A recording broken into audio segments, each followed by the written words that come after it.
Buongiorno da Renzo Micheletto, ben ritrovati con una nuova pillola di Radio Veneto Agricoltura. Pochi minuti solo per fare il punto sulla riforma, sulla futura PAC e proprio per questo siamo in collegamento con l'onorevole Paolo De Castro, europarlamentare e coordinatore della Commissione Agricoltura del Parlamento Europeo. Grazie onorevole per essere qui con noi oggi. Una domanda secca, le chiedo semplicemente di fare un po' il punto su quella che è la riforma della PAC e quella che sarà la futura PAC per i nostri agricoltori.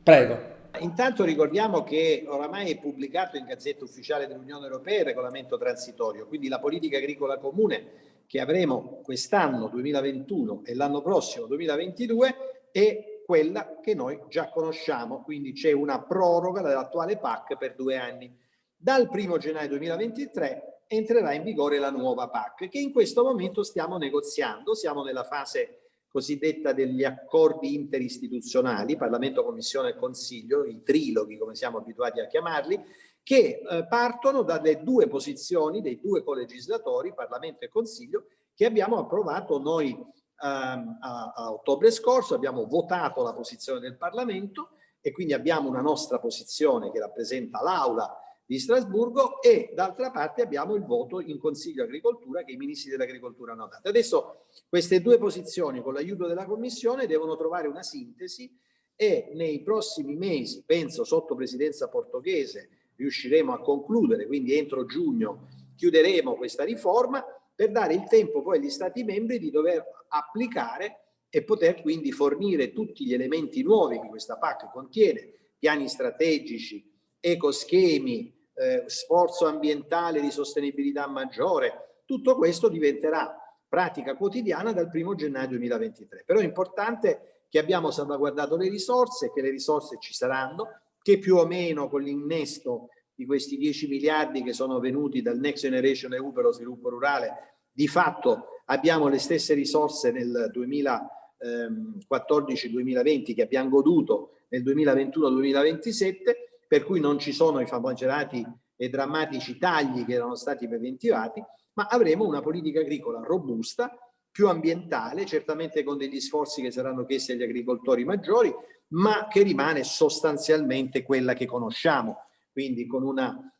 taglio tra primo pilastro, secondo pilastro e con le iniziative. Stiamo combattendo per difendere il ruolo delle regioni, questo lo dico in particolare a Veneto Agricoltura con molta soddisfazione perché è stata un'iniziativa nostra, del mio gruppo, per difendere il ruolo delle regioni che altrimenti se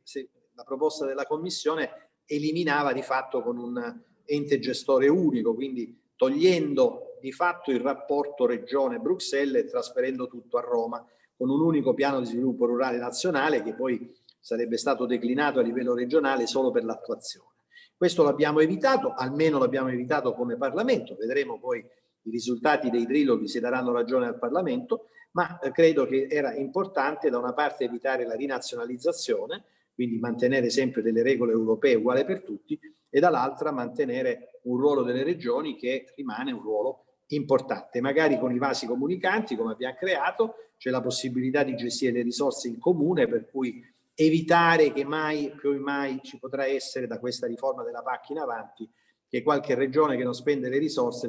tornano a Bruxelles. Le risorse tornano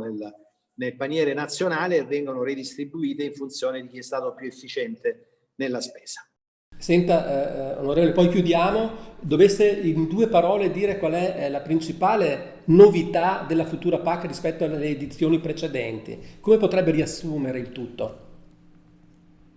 La novità importante è sicuramente questo ecoschema, questa possibilità concessa agli Stati membri di scegliere delle misure di sostenibilità, di lotta ai cambiamenti climatici, non imposte, ma scelte a livello europeo, la lista, il menu, dopodiché con la massima flessibilità gli Stati membri vanno a prendersi le misure, a scegliere le misure più adatte alle condizioni naturali del proprio paese. Quindi la famosa idea menu del Parlamento europeo di tanti anni fa è ritornata in vigore, quindi non più carta bianca agli Stati fate quello che volete, ma Stati fate quello che volete sulla base di un elenco di misure decise a livello europeo.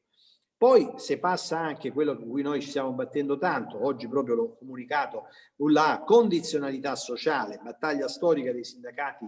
europei e in prima linea anche CGIL e CISL-UIL in Italia, è quello di legare gli aiuti PAC al rispetto delle regole del lavoro. Noi già lo facciamo, ma poterlo ufficializzare è fondamentale, perché questo dà ruolo e merito a tutti i lavoratori del settore agroalimentare. Bene, onorevole, la ringraziamo, è stato davvero molto gentile essere stato con noi oggi e molto chiaro nella sua rapida spiegazione, i pochi minuti che avevamo a disposizione. Ringraziamo l'onorevole Paolo De Castro, europarlamentare, coordinatore della Commissione Agricoltura del Parlamento Europeo. Un arrivederci a tutti, alla prossima occasione.